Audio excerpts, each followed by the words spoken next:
Winter of 1883. The snow fell so thick it buried even the oldest gravestones behind Trinity Church.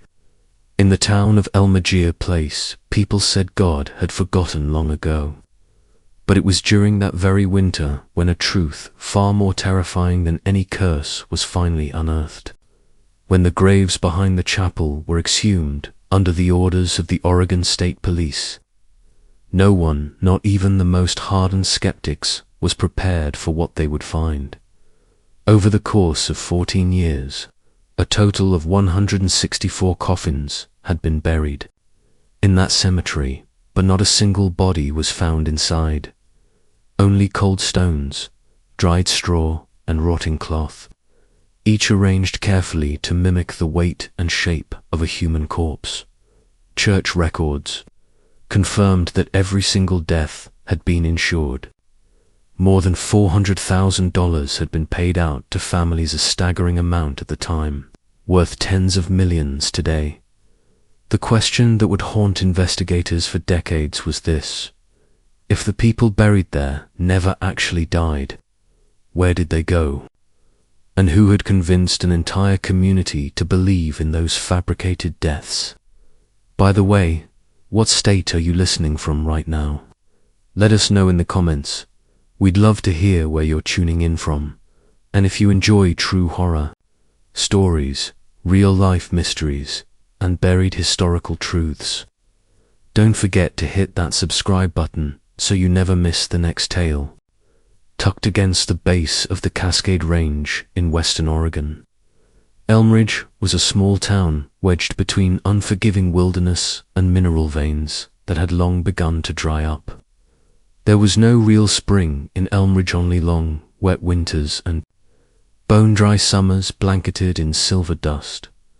The town's population had never exceeded 3,000. Most were immigrants from Scotland and Germany, chasing dreams of prosperity from the old world to the wild western frontier of America. But instead of fortune, they found a kind of hell beneath the earth. The silver mines of Elmridge were deep, cold, and deadly. Dug by hand and supported with rotting timber and rusted wire, the tunnels twisted like a maze through the stone. Mine accidents happened almost weekly. Collapses, gas leaks, and explosions were so common, people stopped counting the incidents. They only counted how many coffins needed burying that week. In Elmridge, death wasn't a surprise. It was part of the cycle of life. A healthy man might head to work in the morning and lie still in a coffin by sundown. Children growing up in town learned to recognize the mine alarm as just another part of the soundtrack of their lives. Wives kept a black dress in the back of their closet, knowing they might need it at a moment's notice. And yet, in the heart of all that despair, a man came to town. A man who offered them something they all secretly longed for: salvation. Gideon Harrow arrived in Elmridge in the spring of 1869. At the time, the town had just endured its harshest winter in over 2 decades. Disease was rampant, mine accidents had spiked, and the local church stood nearly abandoned after the sudden death of its previous pastor from tuberculosis. Harrow's arrival felt like nothing short of a miracle. He had been appointed from San Francisco, carrying a theology degree from the University of California at Berkeley, and an impressive preaching record across several parishes in California. In the letters of recommendation that preceded him, he was described as a man of God with natural eloquence and boundless compassion, and he did not disappoint. From the moment he set foot in Elmridge, Reverend Harrow radiated a quiet, magnetic presence. Tall, solemn, with piercing eyes and a deep, calm voice, people could stand for hours just to hear him read scripture. But he didn't just preach, he listened, he comforted, and he spoke to each person with unsettling understanding. For a town drowning in poverty and death, Gideon Harrow was nothing short of divine light sent from above. By his side was his wife, Eliza Harrow, refined, soft-spoken woman who quickly became a pillar in the community. She organized charity efforts, taught orphaned children, visited the sick, and founded the Christian Women's Circle to support grieving widows and struggling mothers. Her gentle manner and unwavering kindness made people feel safe, protected, together. The Harrows revived Trinity Church within weeks. Sunday sermons tripled in attendance within the first month. The church became more than a place of worship, was a haven of comfort, a space for grieving, a spark of hope in a place that had forgotten what hope even felt like. But Harrow was more than a pastor.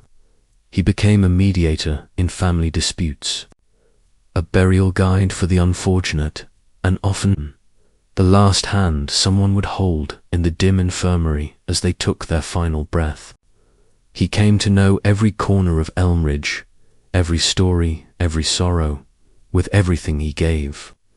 It came as no surprise that the townsfolk soon referred to him by a name spoken with reverence, the sacred light of Elmridge. But what no one knew, what no one could have imagined, was that behind that sacred light hid a darkness far deeper than any mine ever dug beneath their feet. A darkness built on blind faith, quiet desperation, and sermons delivered in the name of a God whose silence was deafening. Just 6 months after his appointment, Reverend Gideon Harrow introduced a new initiative he called Divine Protection for the Working Soul. It was a life insurance program created specifically for the people of Elmridge. He gave it a warm, comforting name, the Trinity Compassion Fund. The terms were so simple, they sounded almost too good to be true. For just $1 a month, mere pennies, a weekly laborer could enroll. If they died unexpectedly, their family would receive $800 in compensation, an enormous sum for any poor household at the time, nearly equivalent to 2 full years of mining wages. No medical exams, no autopsies, no questions asked. All it required was a death certificate signed by the town doctor and a confirmation from Reverend Harrow. The payout was nearly immediate. At first, people were skeptical, but when the first case occurred, a miner named Edgar Wicks, who was killed in a tunnel collapse, his wife received the payment just 3 days after the funeral. No delays, no paperwork nightmares, no scrutiny. The town murmured, then fell silent, then began to sign up.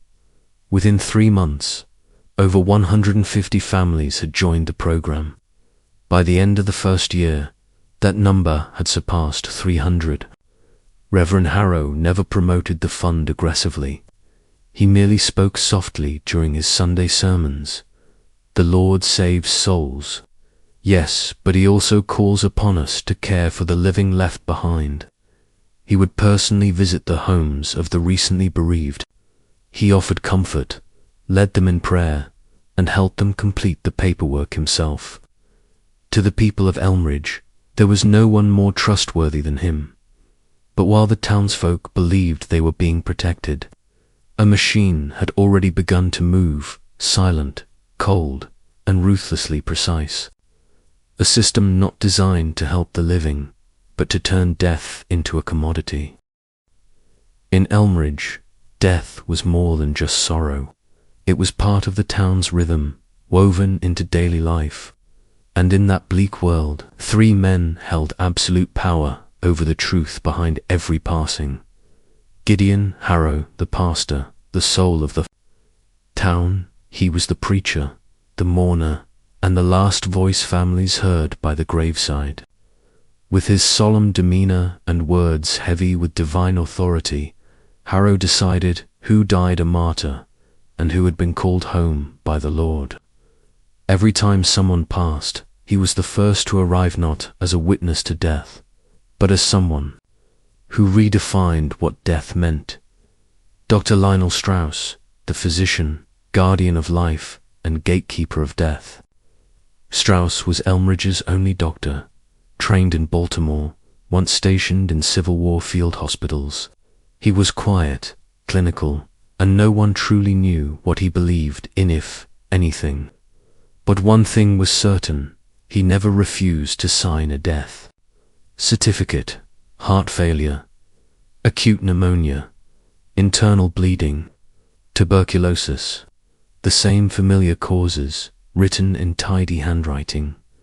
No one dared to question him, because he was the doctor, and in Elmridge his signature was law.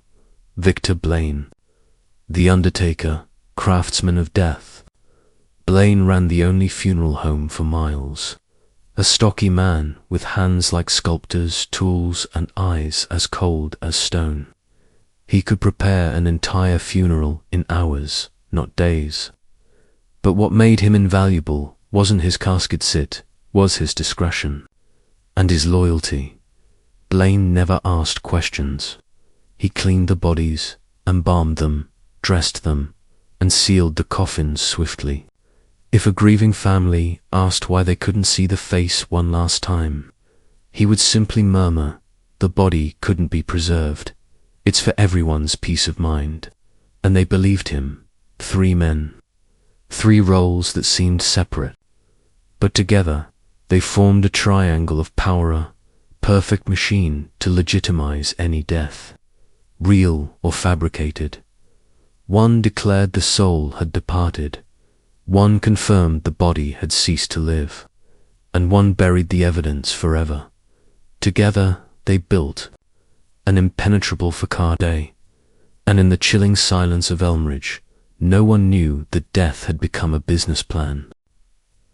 The first victim was named Silas Morton. He was the first, and his name marked the beginning of a chain of crimes wrapped in the warmth of prayers. Silas Morton was a 34-year-old miner, healthy, quiet, a father of 2 young girls, with a wife suffering from chronic asthma. He wasn't remarkable by any means, just diligent, always on time, never complained. To most people in Elmridge, Silas embodied what it meant to endure, like so many other men in town. On a chilly morning, in early October 1870, Silas walked into Silver Shaft No. 9, just like every other day, but this time he never came back. That same afternoon, Reverend Harrow arrived at the Morton home, cloaked in his long black coat, bringing the news. He said Silas had died of sudden heart failure while working underground. The death was quick, painless. The body, he assured them, was already on its way home. Eliza Harrow, the Reverend's wife, cradled Silas's sobbing widow and whispered, "The Lord called him early to spare him long suffering." Victor Blaine, the undertaker, said only one sentence, "We'll take care of everything." The funeral took place quietly 2 days later. The coffin was sealed. No one saw Silas one last time. The reason? His body had reportedly been disfigured, crushed, suffocated, beyond recognition.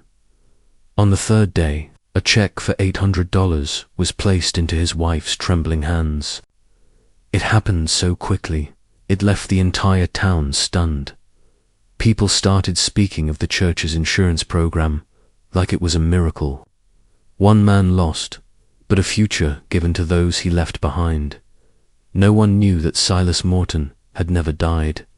Instead of being buried, Silas was sedated and escorted under the cover of night onto a freight train.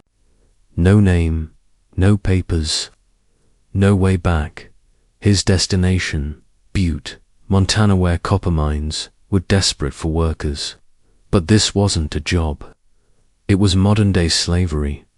Silas, along with dozens of others, was forced to work in brutal conditions under the guise of seasonal labor. They lived in rotting wooden barracks, monitored constantly, forbidden from any contact with the outside world. And they were reminded day again and again that their families had already been paid, had already mourned, had already buried them. If they escaped, the illusion would collapse. Their families could be charged with insurance fraud, their children taken, their wives left penniless. Silence became the invisible shackle.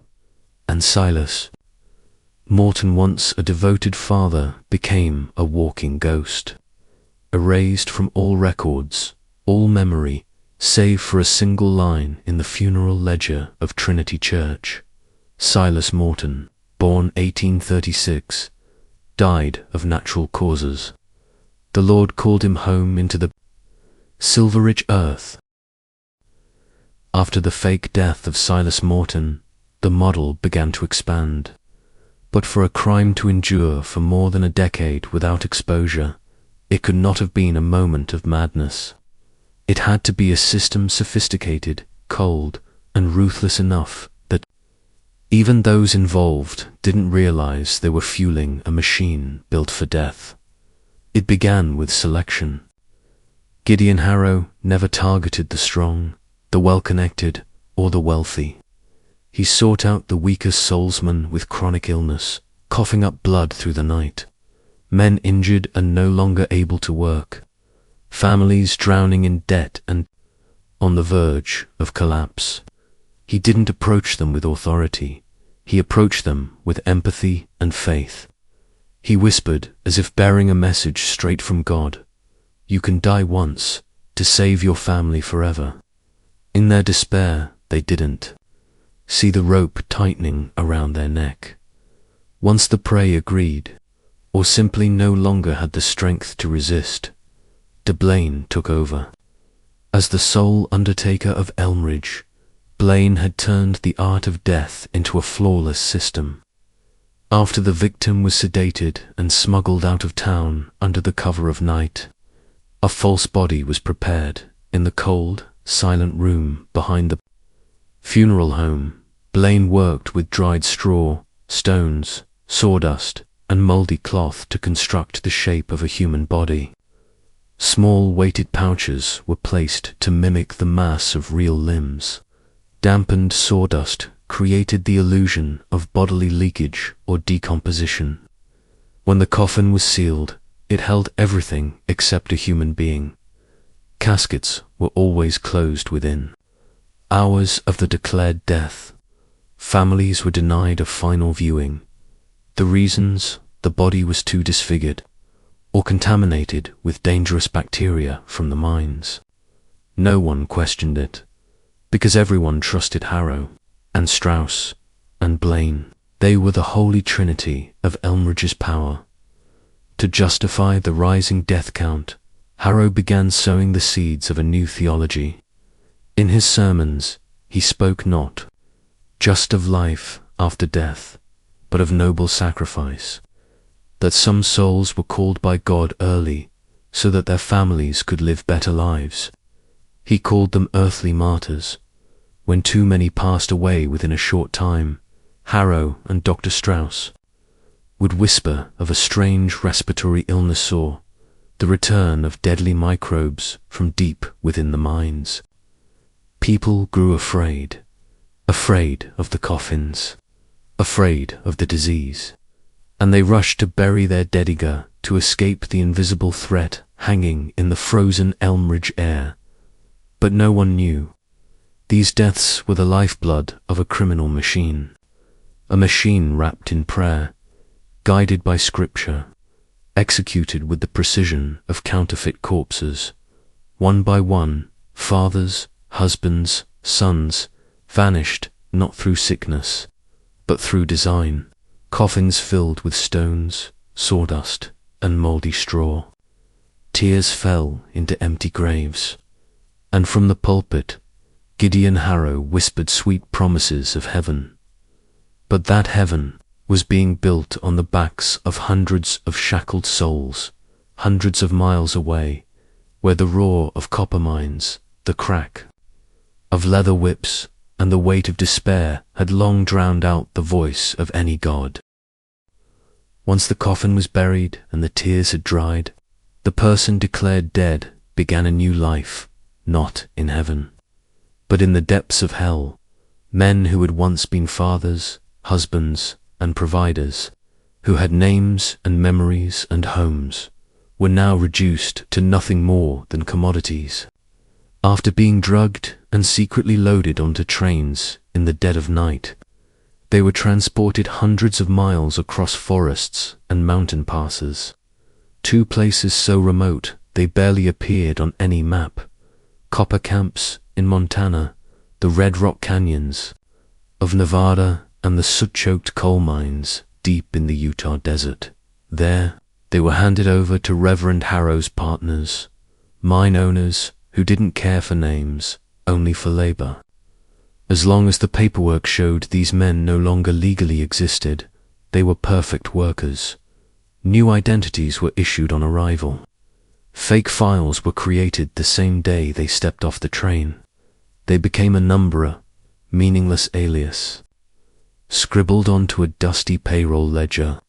No real ID, no way out. As soon as they woke up, they were indoctrinated.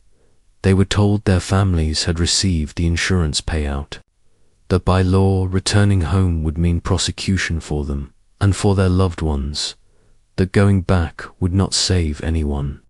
It would only destroy everything. The strong responded with rage, the weak with fear, but eventually they all responded. The same way, silence. No one escaped. No one dared talk about the past. They lived as if they were truly dead and reborn into new bodies, nameless, faceless, and forbidden to be remembered. They were locked away in rotting bunkhouses, fed moldy cornmeal and salted meat, and worked 14 hours a day under the sun, or deep underground. If anyone complained, the foreman would smirk and say, "Wanna go home? Your home already buried you. Out here, you live longer than the ones in the coffins." That's a blessing, but the cruelest part wasn't the labor. It was the isolation of the soul.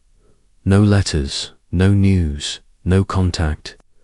They were told their wives had remarried, their children called another man father, and their families had died in spirit. They became living ghosts, severed from every bond that once made them human, brainwashed into believing their death had been necessary for their loved ones to survive. Death was no longer a tragedy. It was a tool, a commodity, a weapon to buy silence and feed obedience. In those mines, there were men like Silas Morton still breathing, still alive, yet when someone asked, "Where are you from?" they would only stare down at their calloused hands and whisper, "I have no home anymore." In 1873, after 3 years of flawless execution, the false death model was running like a well-oiled machine. That was when Reverend Gideon Harrow received an unsigned letter sealed with red wax. The imprint showed a crossed pickaxe and a skull. Inside was a chilling offer: supply 600 male laborers within 12 months. Each man would be worth $90, staggering amount when multiplied, but still only a fraction of the insurance money paid out when each man was declared deceased. The letter didn't name the buyer, but from the tone and precision of the language, Harrow knew these weren't individual mine owners anymore. This was a network, an industrial shadow organization operating behind closed doors, requiring no paperwork, no morals, only complete discretion. Harrow did not hesitate. He was no longer a preacher. He was a merchant of bodies. 3 days later, inside the rectory's office after Sunday service, Harrow convened a secret meeting with Dr. Lionel Strauss and undertaker Victor Blaine. He placed the order letter on the oak table and tapped his fingers 3 times as if delivering a sacred benediction. "We need a new strategy," Harrow said, his tone eerily casual, as if he were discussing a change in crop rotation rather than the erasure of 600 human lives. "Mine collapses are getting too predictable. Strauss muttered, thoughtful. If 50 men die the same way, people start counting. Then they start asking questions. We'll diversify the causes of death, Harrow suggested, his eyes lighting up like a prophet unveiling a new gospel. Some will die in cave-ins. Others from water poisoning. A few will simply disappear, no trace, no body. Makes the prayers more desperate.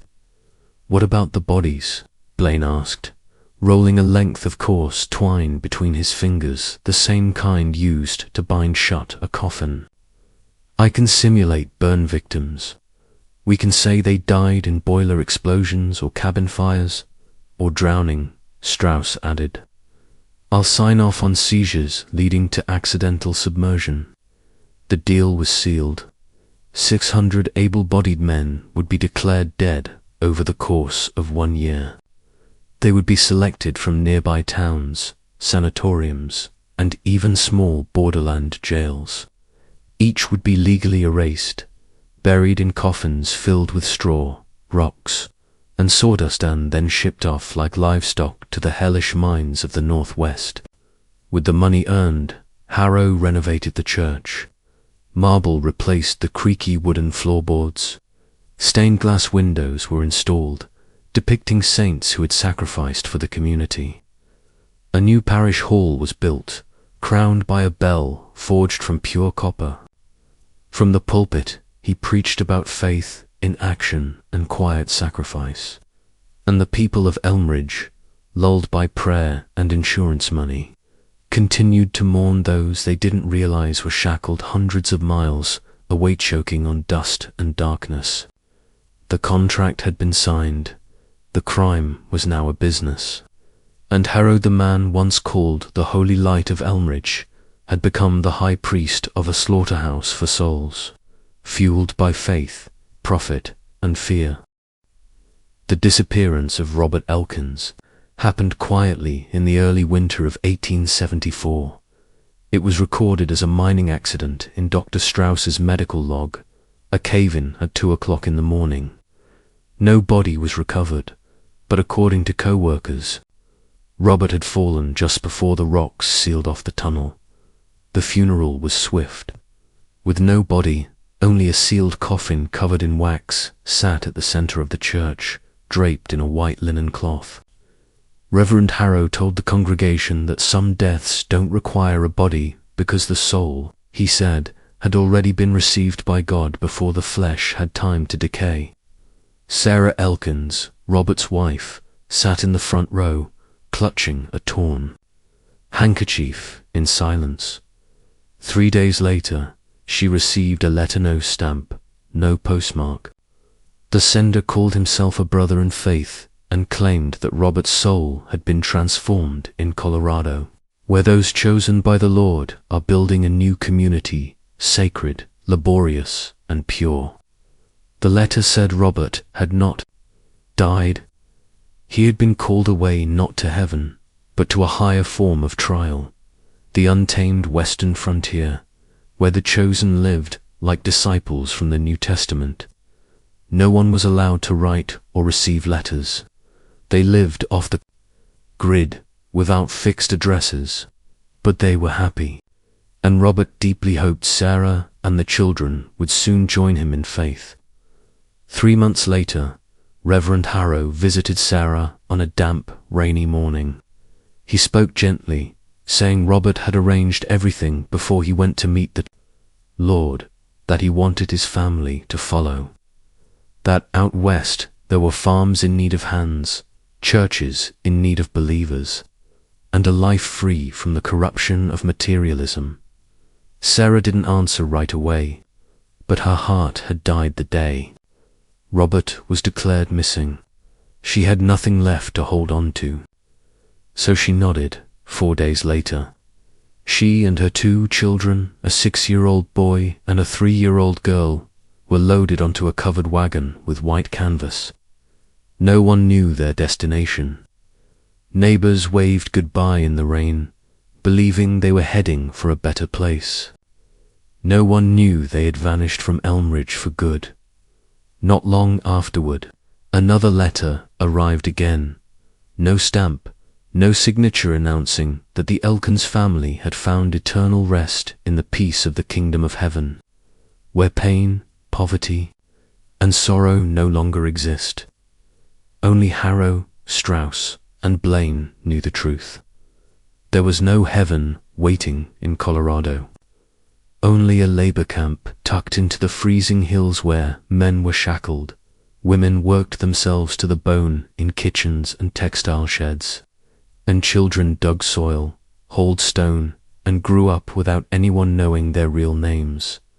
The religious paradise out west was nothing more than a curtain of veil woven from forged letters, sermons about sacrifice, and the kind of fear only faith can generate.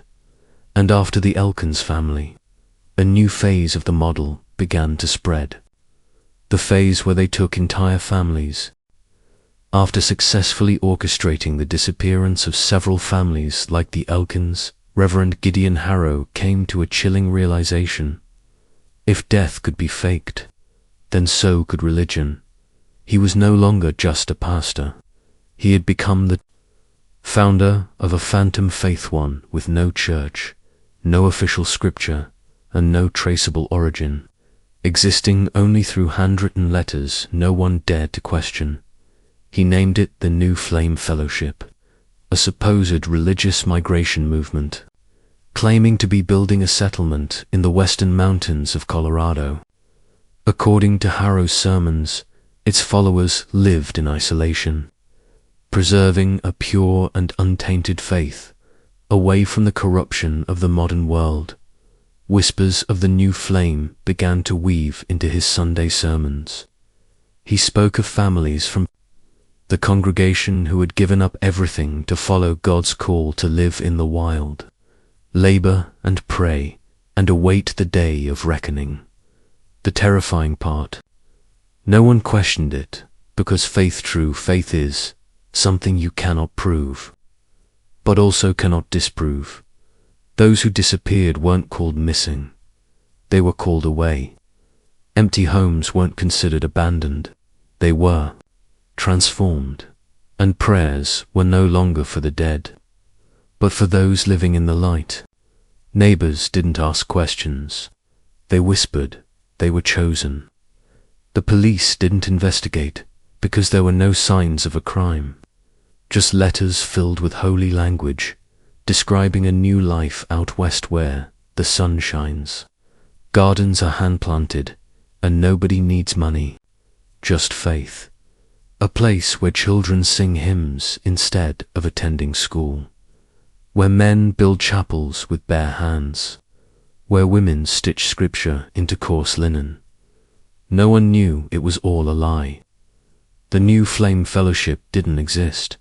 It was a smokescreen, crafted to justify mass disappearances from Elmridge and nearby towns. Whenever someone asked why an entire family was gone, Harrow simply said, "They've gone in faith to a place the eyes of mortals cannot see." And no one dared ask again. But Harrow's manipulation didn't stop with words. He built an entire system of psychological control using two ultimate tools, religion and fear. Religion silenced people because questioning a faith community felt like blasphemy. Fear made them obey because defying Harrow was seen as defying the divine light. His sermons began to hint that those who questioned would be punished by God with darkness of the mind. That doubt was a sign of demonic corruption. Slowly, no one dared speak up when families left in the dead of night, when children vanished from classrooms, when someone cried in silence then disappeared, leaving behind only an extinguished altar and ashes in the air. Elmridge wasn't ruled by guns or violence. It was ruled by distorted faith, not with blood, but with encouraged silence. The entire town had become an invisible congregation where the living weren't sure who they worshipped anymore, and the dead might never have been buried at all. Her name was Rebecca, Mortona Small, modest woman who once earned a living stitching clothes for hire in the town of Elmridge.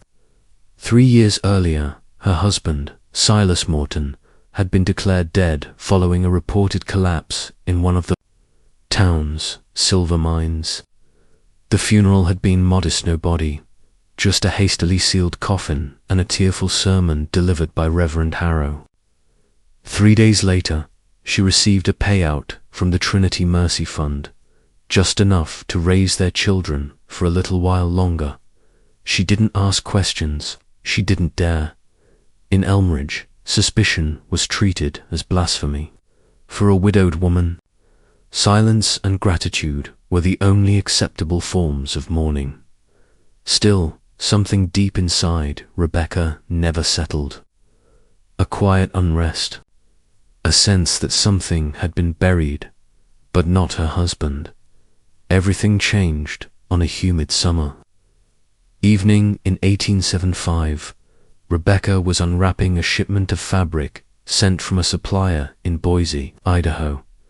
As she peeled away the old newspaper used for padding, her eyes froze on a headline printed on the back. Accident at Fairridge Copper Mine, for injured. 1 dead. Victim identified as Silas Morton, 41, originally from Elmridge, Oregon. She read the line again and again, until the room fell silent except for the pounding of her heart and the deafening absence of air. Silas Morton, age 41, from Elmridge, died in a mining accident in Idaho 3 years after his so-called death. It could have been a coincidence, a mistake, but something in her soul screamed the truth, something only a wife could know. That was her husband. From that moment on, Rebecca began a quiet investigation. She started collecting newspapers from Idaho, Montana, and Colorado. She combed through accident briefs and obituaries, wrote letters to local printing presses under the guise of a distant cousin, and paid traveling merchants for stacks of old publications. Slowly, the puzzle came together, piece by cold, haunting piece. Men who had been declared dead in Elmridge accidents were showing up again, years later, in remote mining towns. Same hometowns, same professions, same pattern of vanishing without a trace. And most damning of all, every last one of them had been buried under the supervision of Reverend Harrow at St. Brigid's Church. Rebecca carefully recorded each name, date, accident, site, and mine location in a worn notebook. The deeper she dug, the clearer the truth became. Elmridge wasn't a place where the dead were buried. It was a processing station, a human trafficking depot. People weren't dying. They were being erased, declared dead, packed in empty coffins, and sold off into forced labor. No names, no records, no way back. And Silas, he might still be alive. Or worse, he might have died a second time, this time for real. A death with no funeral, no name, no prayer. Rebecca understood perfectly. If she kept digging, she would be next. But if she stayed silent, hundreds, maybe thousands more would be buried alive in hollow coffins. So from inside her small oak-paneled room, a poor widow, unnoticed by anyone, began a lone crusade to unearth the first coffin. The one with no body inside, but with a secret powerful enough to burn Elmridge to the ground. After countless sleepless nights, Rebecca Morton came to a single conclusion. There was only one way to confirm the terrible suspicion that had been eating away at her mind.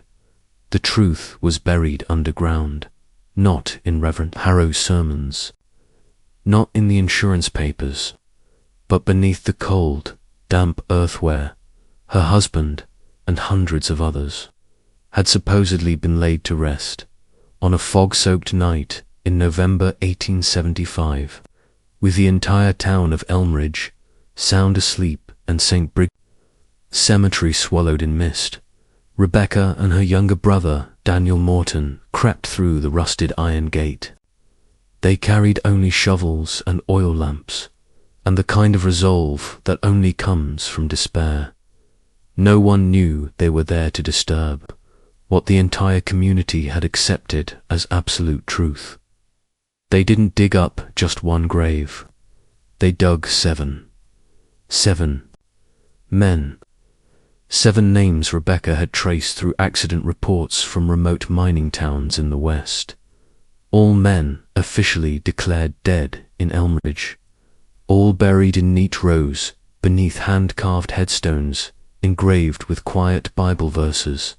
They worked in silence. The sound of metal striking earth echoed like a second heartbeat, sharp, anxious, relentless. When the first coffin lid creaked open, Daniel staggered back as if struck by something invisible.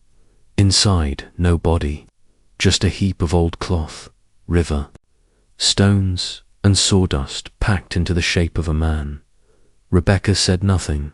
She simply bowed her head, folded her hands, and moved on to the next grave. 2nd coffin, empty.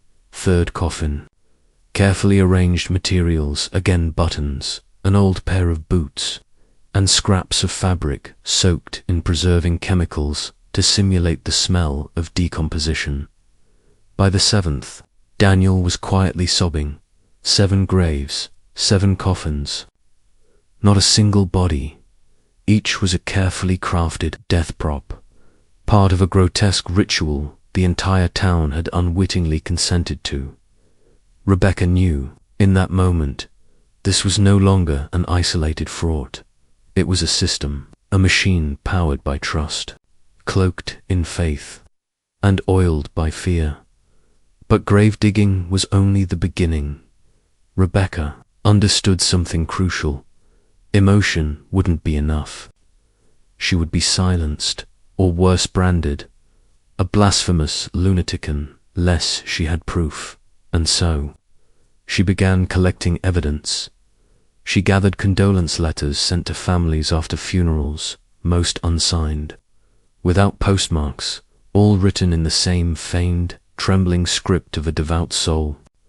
She secretly copied medical reports from Dr. Strauss's clinic diagnoses, like acute heart failure and infectious fever, with no supporting tests. She even uncovered a scrap of a notebook from Victor Blaine's mortuary, diagrams for arranging stones into the shape of a body, and instructions for stuffing cloth in coffins without detection during transport.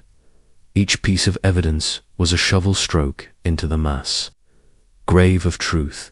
She pasted them all into her worn notebook, organized, labeled, and bound with red string.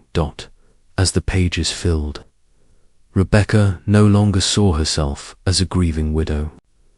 She was a lone sentinel still standing, still seeing in a town swallowed by darkness.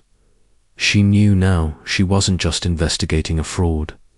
She was going to war with a theocratic machine that had turned Elmridge into a legal human hunting ground, and if she didn't act soon, she and her brother might be the next 2 names whispered during Sunday morning service.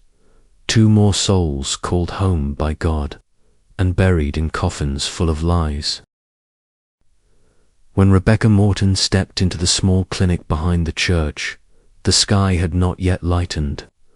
The air was thick with the sting of antiseptic and the musty scent of old paperwork. Dr. Lionel Strauss sat hunched at his desk, his aged hands trembling slightly as he held a fountain pen. He looked up, surprised to see the widow Morton appear without warning. Rebecca did not waste words. She placed a thick stack of papers on the desk-edge page, neatly aligned, bound together with red thread. She offered no explanation. She didn't need to. Dr. Strauss glanced at just a few lines and understood immediately. Copies of suspicious medical records, nearly identical death certificates, photographs of exhumed graves, fabricated bodies filled with stones and straw dotted, was all there. No longer speculation, no longer rumor. You signed every single paper declaring them dead, Rebecca said, her voice disturbingly calm, even though you knew they were still alive. Now I want you to look at this and tell me what. Is this? Dr. Strauss didn't deny it. But he didn't confess either. He just stared at her for a long time, his eyes weighed down by the gravity of age and guilt. Then, quietly, he said, "You should leave Elmridge before this goes too far. A warning, a threat, or something else entirely." Rebecca rose, gathered the file, and said softly, "I've already sent copies to 3 different places. The Oregon Herald in Portland, the State Medical Examiner's Office, and the Multnomah County Sheriff's Department. If I disappear, they'll know who to look for." That was only half the truth. She had indeed sent the documents, but not just 2, 3 places. She'd left a copy with her brother, another in a hidden compartment in her boarding room, and one sent by train to an independent newspaper in San Francisco. Rebecca no longer believed in luck. She understood now, when you face a demon dressed as a man of God, survival demands precision. 2 days later, Reverend Gideon Harrow approached her personally at the market. He smiled gently, inviting her to the church for a discussion about the doubts weighing on her heart. But Rebecca declined. Harrow didn't get angry. He only tilted his head slightly and said, "I understand. Perhaps you need clearer proof to truly grasp our purpose." The next day, she received a handwritten letter. No signature. Inside was a special invitation to visit the faith settlement. The church had been developing in eastern Oregon. According to the letter, this was where the chosen of God live and work in the light of salvation. A trip would be arranged, all costs covered.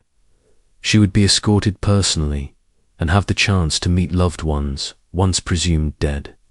"See the truth for yourself," it read, "and understand that faith sometimes transcends the limits of man." Rebecca read the letter in the dark, alone at her desk, pen in hand, but unable to write a single word, because it wasn't an invitation, it was a trap. A trap wrapped in scripture, delivered with kindness, but behind it lay a prison in disguise. If she went, there would be no return. She knew that better than anyone. The ones who were taken never came back. But this time, she didn't tremble. Rebecca Morton was no longer just a widow. She was the last witness, the bearer of 107 nameless, bodiless dead. And she understood one thing with unshakable clarity. Time was running out. Whatever she did next would determine whether Elmridge would burn in the light of truth, or continue to rot quietly in the darkness of sacred lies. That night, Rebecca Morton knew she could not run forever. The invitation to visit the faith settlement was all to clear an openly constructed trap, cloaked in prayer and false mercy. But she also knew it might be her only chance to expose the vast criminal web that had quietly ruled over Elmridge for nearly a decade. So she said yes on one condition. She asked to meet Reverend Gideon Harrow and Dr. Strauss one final time at St. Bridget's Church to speak before the journey. The request made Harrow smile. He assumed she had finally surrendered, but Rebecca had come prepared. Before stepping into the church, she secretly left a letter at the post office addressed to the Oregon State Sheriff's Office in Portland. Inside were detailed testimonies, copies of all her evidence, the names of every accomplice involved, and most importantly, the date, time, and place of the murder that was about to take place. When she entered the church's meeting room, Everything was in place. Reverend Harrow, Dr. Strauss, and Victor Blaine, the undertaker, were all present. Candlelight flickered against the dark wooden walls, making the room resemble a ritual chamber. But this time, the ritual was her execution. Miss Rebecca Horrow began, his tone flat. "We're sorry. Your faith has taken a dangerous turn. You know too much, and we cannot allow that to continue." Victor Blaine rose and gently locked the door behind her. The room grew colder. Outside, the wind howled through the cemetery like the screams of those buried alive. Rebecca didn't cry. She looked Harrow straight in the eyes and said, "I've sent everything to the state authorities, and they're coming." A flicker of shock passed across Harrow's face, but he quickly regained his composure. "We expected more wisdom from you," he murmured. "No one's coming to save you." But just then 3 sharp knocks echoed from the church's main gate. Bootsteps thundered down the wooden aisle, and a voice roared, "Oregon State Police, open the door." The door burst open. 6 armed officers stormed in, led by Inspector Harold Menzies. They arrested Harrow on the spot along with Strauss and Blaine.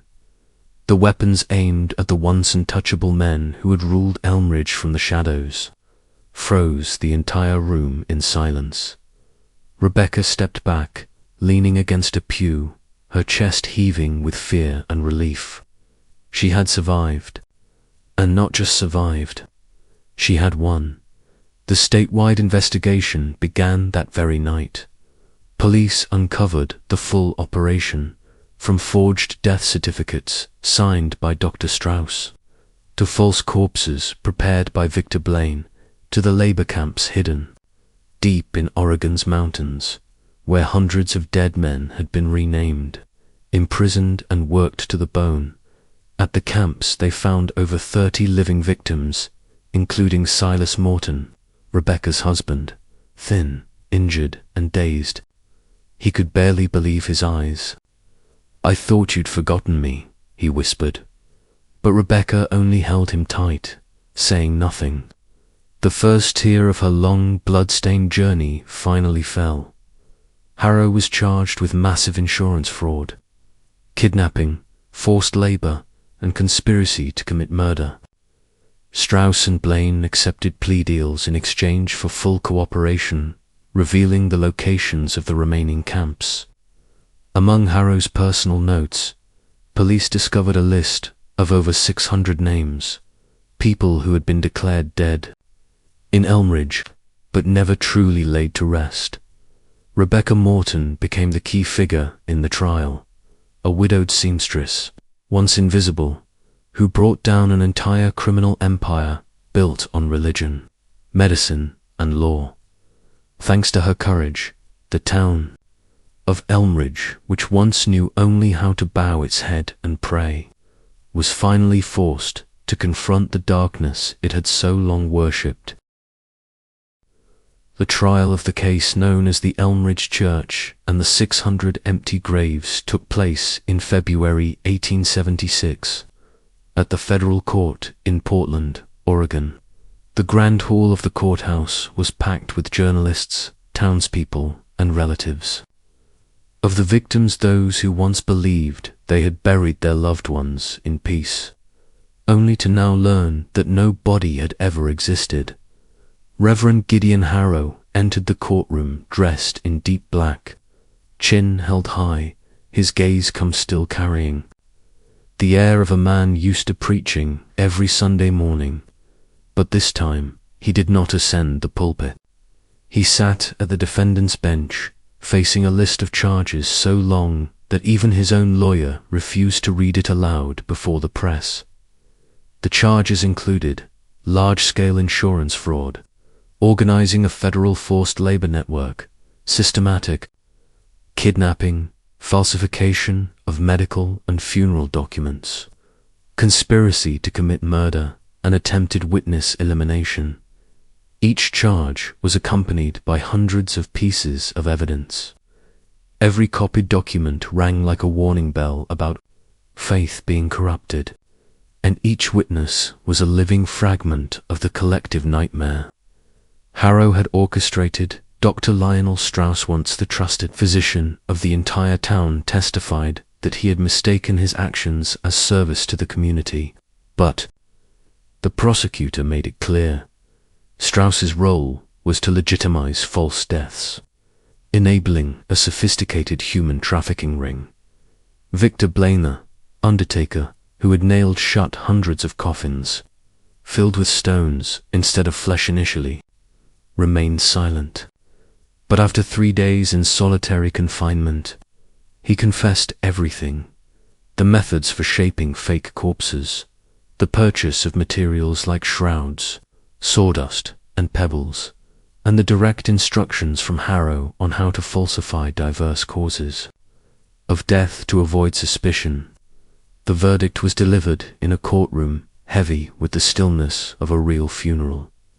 Gideon Harrow was sentenced to life in federal prison without parole, to be held at Redstone Penitentiary. He never shed a tear. Instead, he silently flipped through his worn Bible, stopped at the book of Jeremiah, and smiled. Dr. Lionel Strauss received 20 years at the State Correctional Facility. He requested permission to continue practicing medicine behind bars, to redeem himself through service. But medical records show he lost the ability to hold a scalpel due to chronic hand tremors within 2 years. Victor Blaine was sentenced to 17 years, but died of tuberculosis just 3 years into his term. No one came to claim his body. He was buried in an unmarked grave, no headstone, no flowers, no prayer, all 3 men, each with his own role, each with his own defense, were ultimately devoured by the very system they helped build. The trial closed to a wave of applause out of vengeance, but in recognition of those who had dared to rise up against a force once thought sacred. And the most mentioned name in the newspapers was not Harrow, not Strauss, nor Blaine. It was Rebecca Morton, the first woman brave enough to unearth the false graves and uncover a truth no one dared to believe.